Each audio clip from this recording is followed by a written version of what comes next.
Programa Um Novo Olhar. Olá, uma ótima tarde para você que está acompanhando o programa Um Novo Olhar. No programa de hoje nós vamos falar sobre juventude, do luto ao renascimento. Tema forte, hein? E bom. Eu sou Fernanda Malaquias e hoje eu estarei com ele, gente, dividindo esse espaço com o Felipe Milano. Ele é psicanalista, formado em psicopedagogia, história e especializado em gestão escolar. Então, quero passar a palavra para ele. Seja bem-vindo, Fê. Oi, Fê. Hoje o papo é de Fê pra Fê, né? Fê, obrigado pelo convite. Um baita prazer estar aqui.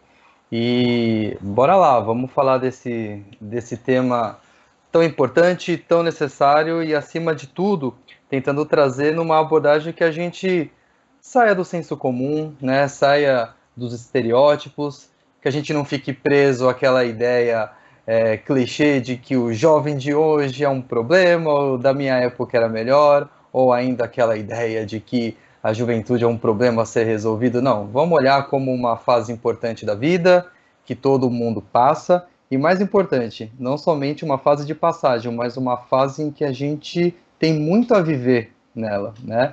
Então, vamos embora lá, vamos pensar essa perspectiva do luto, do renascimento. Vamos ter um bom papo aí hoje.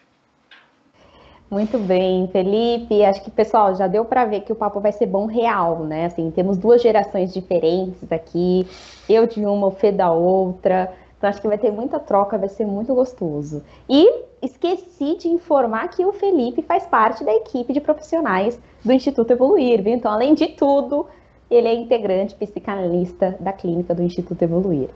Muito bem, Fê, para a gente aquecer a nossa conversa, eu gostaria de iniciar com uma pergunta, assim, que você trouxesse um pouco, explicando para nós por que esse tema, juventude, do luto ao renascimento.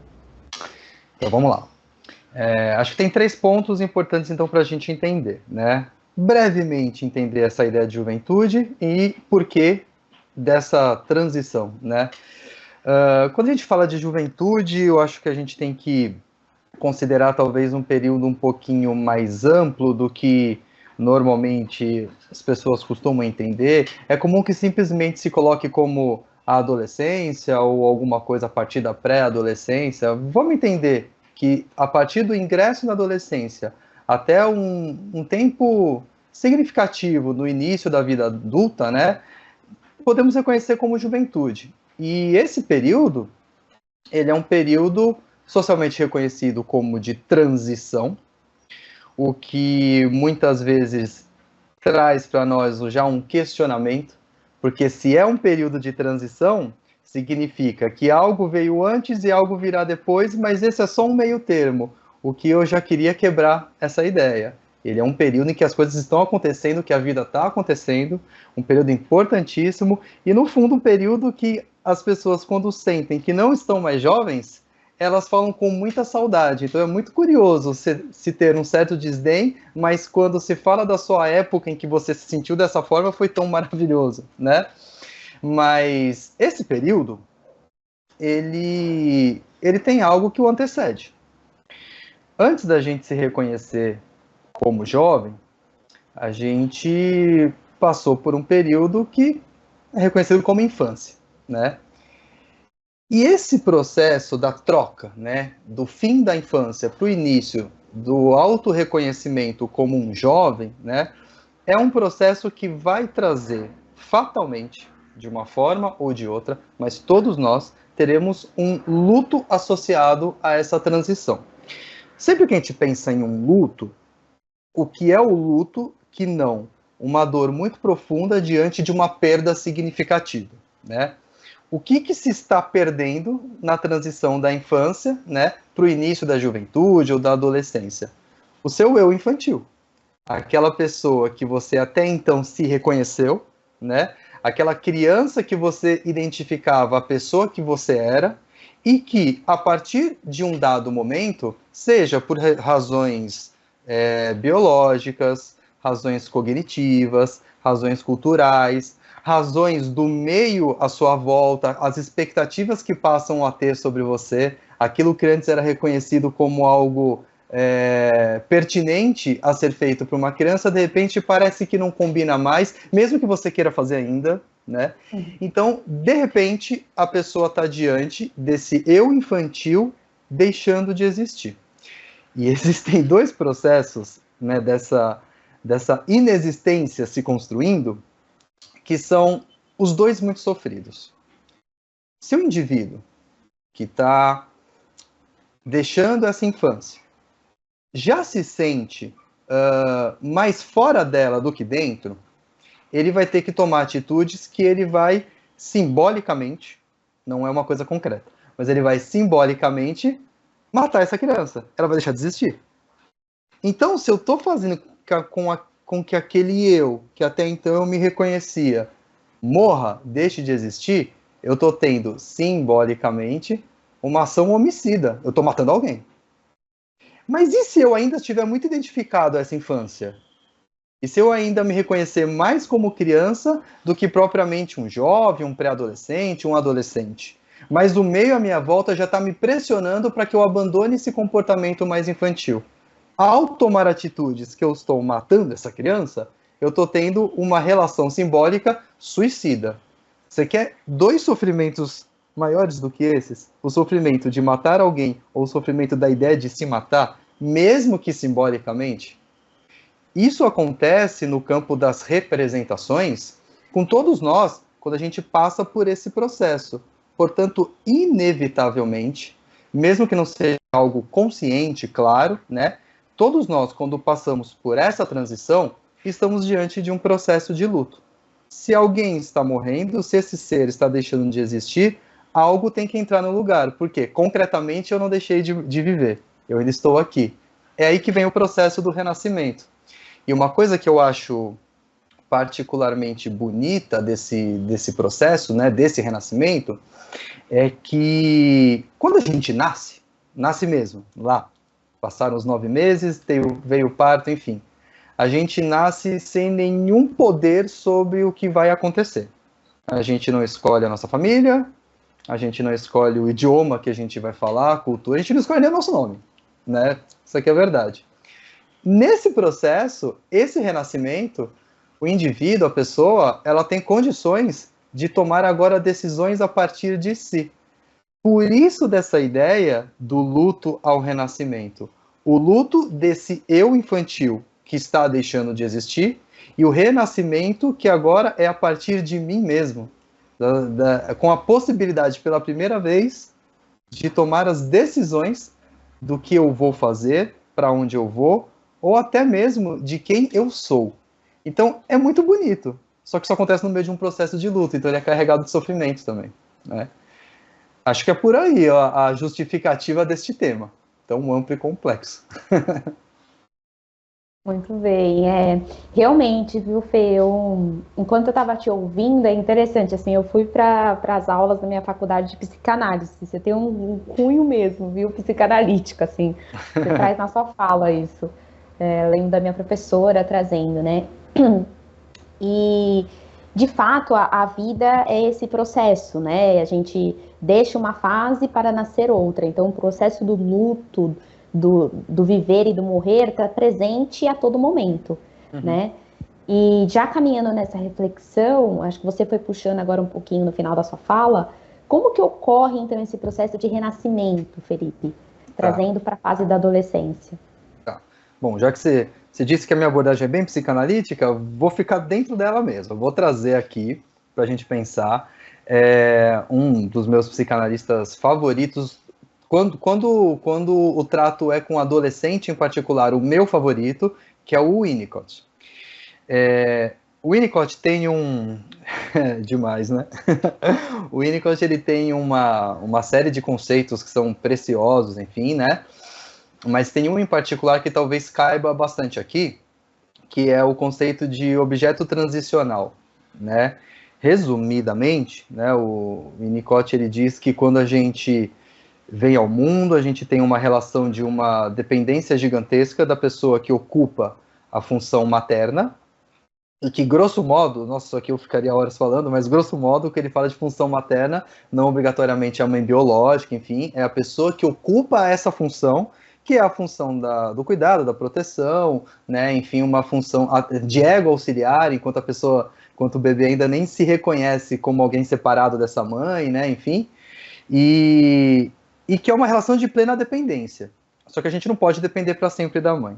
Então, o que o Winnicott fala? Que num dado momento, aquele bebê, ou ainda já aquela criança, ainda na primeira infância, ela vai escolher um objeto. E o que é mais fantástico é que pode ser qualquer coisa, né? Pode ser aquele paninho que a criança não larga, né? Eu lembro muito do Lino, da turma do Charlie Brown, com aquele cobertorzinho, né? Ou da Mônica com o Sansão, enfim. Pode ser qualquer objeto, pode ser chupeta, pode ser um brinquedo, né? E esse objeto, ele se torna uma representação da presença dessa pessoa, dessa mãe funcional, quando ela não está presente. Então, eu tenho uma dependência dela, mas ela não pode estar todo o tempo comigo. E como que eu faço? Eu elenco um objeto que me representa essa mãe. Por que eu estou falando isso? Esse movimento que a gente faz como talvez o primeiro passo rumo à construção da nossa independência, ele seja um movimento que a gente continua ao longo da nossa vida. Então, por exemplo, quando nós ingressamos, no período mais da adolescência, enfim, e que é muito comum que o jovem busque, né, uma maior liberdade, uma maior autonomia, uma menor dependência dos parentais, né?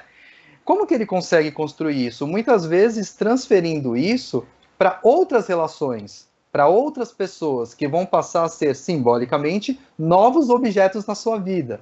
Pode ser um grupo de amigos, né?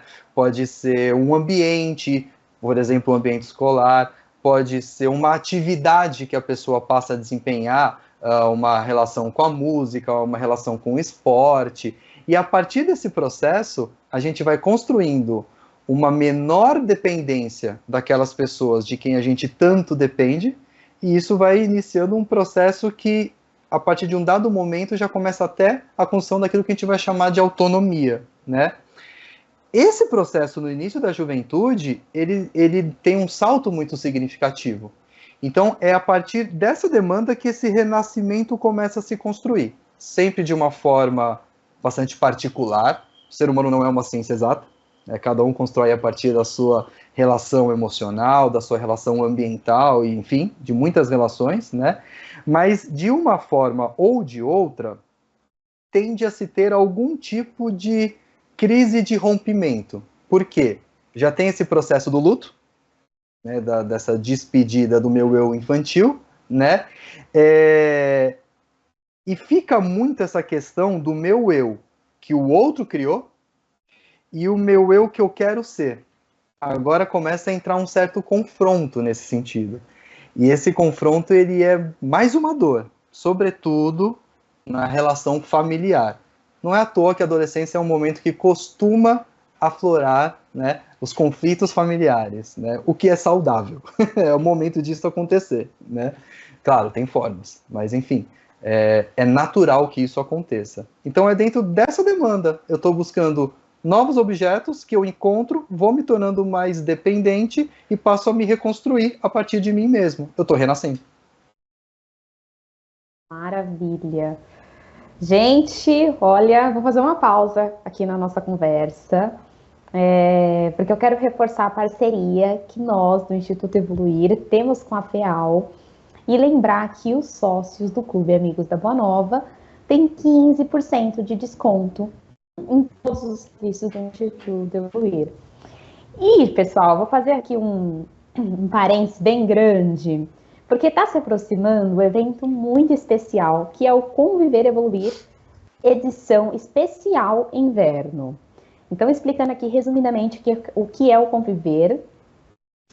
O Conviver, ele vai ser um dia dedicado ao nosso autoconhecimento e ao cultivo do nosso bem-estar. Então, vai ser um dia muito especial, onde o Instituto vai oferecer diversas experiências e serviços que já estão disponíveis no Instituto, né? Mas proporcionando um mergulho profundo para cada um de vocês.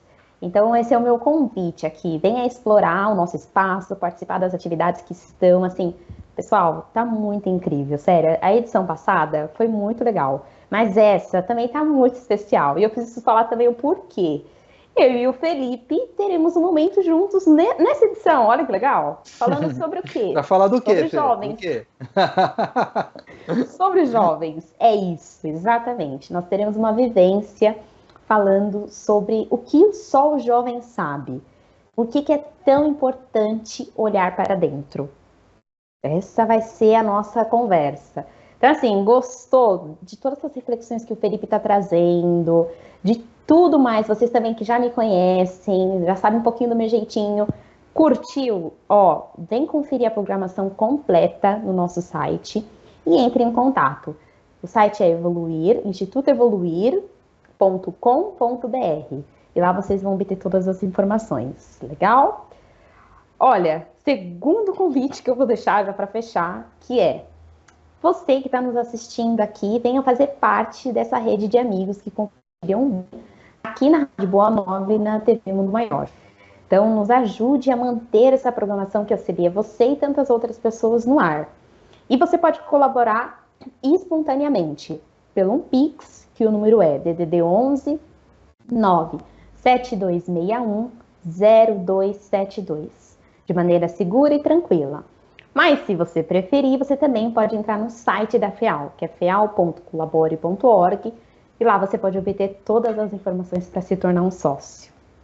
Legal? Muito bem, agora vamos seguir da sequência aqui, Felipe. Enquanto você foi falando, Fê, quais são os sentimentos mais comuns, assim, que fica para o jovem nesse processo? E aí eu já gostaria que você linkasse a sua resposta também, trazendo um caminho possível de solução, né? De um caminho que seria interessante o jovem seguir, reconhecendo tudo isso que acontece na adolescência. Bacana. Vamos lá, bastante coisa. Olha, como eu disse, a gente reage emocionalmente de uma maneira sempre muito particular, mas alguns sentimentos, eles são muito característicos, né? O primeiro, que é um sentimento danado de lidar, sentimento de culpa. E por quê? Se eu estou renascendo, existe uma situação que ela é quase que inevitável, né? E talvez eu esteja sendo generoso em colocar o quase na frente. A gente passa, né, a vida, sobretudo no processo formativo junto à família, nos primeiros anos, ao longo da juventude também, sofrendo muita expectativa, o que é inevitável e é normal, né? Não há aqui uma crítica a se depositar expectativas sobre filhos, netos, sobrinhos e por aí vai, né? Mas o que acaba acontecendo nesse momento? Como a pessoa está renascendo a partir de si, ela vai ter os seus próprios desejos, inclusive os desejos sobre a pessoa que ela quer se tornar, né? Então, o que muitas vezes acaba estabelecendo é uma relação inevitável de culpa, por quê? Se eu assumo uma posição mais protagonista e passo a ditar as regras da pessoa que eu vou ser, há uma chance gigantesca de eu desagradar as expectativas que depositaram sobre mim. E aí eu fico com uma relação de culpa de que eu estou desagradando a um outro que é um alguém muito importante. Mas se eu agrado a esse outro e rompo com as expectativas sobre mim, eu me sinto culpado em relação aos meus próprios desejos. Então você já entra numa situação de que a culpa vai ser inevitável. Legal. Então vamos entender essa culpa, elaborar, trabalhar e a partir dela conseguir construir um entendimento melhor desse processo. Fala, Fê. E nesse momento, né, além da culpa, a gente tem que pensar, por exemplo, a tristeza, que é inevitável, por conta do processo que eu acabei de mencionar, do luto simbólico, né? Existe a revolta. Por que a revolta? Se tornar um jovem significa, muitas vezes, você perder todos os ganhos da infância, porque tem ganhos, né? Sobretudo porque você tem uma cobrança menor, etc. Você perde, se não todos, boa parte, mas você ainda não ganhou aquilo que teoricamente virá na fase adulta, porque você ainda não é um adulto. Aliás, o jovem costuma ouvir muito isso. Você não é mais criança. E aí, quando você age de uma outra maneira, você ainda não é adulto. Quem você pensa que é? Quer dizer, eu sou o quê? O que eu estou ganhando estando aqui, né? Então, assim, uma revolta é muito comum, o que inevitavelmente vai trazer, muitas vezes, uma enorme insegurança, medo. Então, esses sentimentos todos, eles são recorrentes, né, do processo. Tá, como resolver? Eu acho que a questão não é nem tanto a de resolver, mas como fazer esse processo, passar por essa reconstrução, esse renascimento, de uma maneira significativa, saudável, entendendo as dores e as delícias, né? Às vezes a gente é muito propenso a, não, aquilo que não é bom tira da vida. Às vezes aquilo que não é bom é o único caminho para eu me entender. Eu tenho que sentir aquilo, tenho que passar por esse processo, né? Então eu costumo dizer que tem 3 etapas que é importante de se estabelecer para si. Às vezes a gente começa olhando com muita ousadia já para o final ali, né? Já para o topo da montanha. Acho que a primeira coisa que você tem que pensar é um trabalho mais excludente, sabe? De tirar da frente as coisas que não fazem sentido. Se nesse momento eu estou renascendo a partir de algo que constrói sentido para mim, né? Quem eu não sou? O que não é para mim na vida? O que eu não gosto? O que por mais que talvez desejassem que eu fizesse, eu não sou bom, eu não quero, eu não vou ser feliz dessa forma. Então, acho que uma primeira coisa para se ter em mente é isso, né? Quem eu não sou? A hora que já se sente seguro nesse sentido, né? É aquele momento bom de se fazer um balanço de trajetória. É olhar esse período, um curto período, porque a pessoa é jovem, né? E fazer um balanço. Legal, mas até aqui, quem sou eu? Até aqui, quais foram as minhas conquistas? Quais foram os meus tropeços? Quais foram as experiências que eu mais tirei aprendizado, né? Até aqui. E aí, a partir desse entendimento, se construir de fato uma projeção, né? De quem eu quero me tornar. E eu acho que é interessante que nesse caminho todo, e aí para ser fiel ao pai da psicanálise, vou fazer uma citação aqui do Freud, né? O Freud ele trazia uma ideia de que nós estamos sempre entre uma angústia muito grande de lidar com o desejo da independência sem perder a estabilidade, que é algo que mais recentemente o Bauman, né? E o Bauman é mais legal porque ele conheceu o ser humano de hoje, ele faleceu há poucos anos, então ele está falando com um ser humano mais moderno, né? Ele vai dizer que nós estamos sempre querendo a liberdade sem perder a segurança. Então, pensa que isso já é um paradoxo humano. Isso já é uma condição quase que de uma neurose universal, que a gente quer ter duas coisas conflitantes ao mesmo tempo. Se isso já é do ser humano, só tem um caminho. Você precisa se entender, você precisa reconhecer suas emoções para poder projetar a pessoa que você quer ser. Eu não estou falando de projeto de vida, eu estou falando de projeto de si. Porque projeto de vida é o que eu vou fazer na vida. Projeto de si é quem eu quero ser nesse tempo entre o dia que eu nasci e o dia que eu irei morrer. Então, é juntar tudo isso, né? E tentar, através de 3 etapas, quem eu não sou, até aqui quem sou eu e quem eu quero me tornar, jogar tudo isso num processo do quê? De uma jornada pessoal de autoconhecimento. Eu sei que parece muito, e mas quem disse que ia ser fácil? Maravilhoso. Gente, olha, essa reflexão final você jogou assim, minha cabeça ficou pensando 1000 coisas. Meu Deus, mas...